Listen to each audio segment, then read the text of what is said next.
Napapansin niyo ba ang pagbabago sa ating klima? Sa ating temperatura? Ito ay marahil dahil sa pag-init ng ating mundo.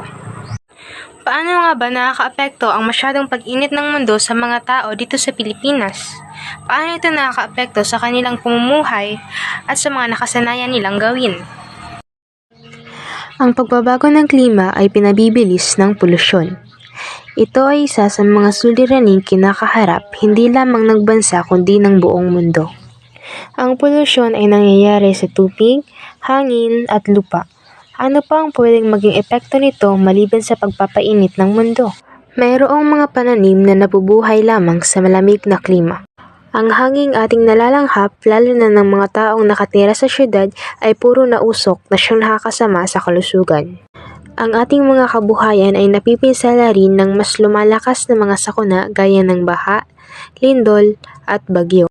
Maaari ring ang isdang ating nahuhuli ay nakakain na ng plastik na siyang pumapasok rin sa ating tiyan. Hindi natin maikakaila na tayong mga tao ang may kagagawa nito. Tayo lamang ang sumisira sa ating sariling tahanan pati na sa mga buhay na nakapaloob dito.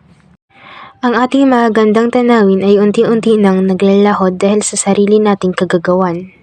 Maraming mga hayop na importante sa food chain ang unti-unti nang nawawala dahil sa polusyon na nagreresulta sa kakulangan ng makakain at pagkagutom ng mga tao.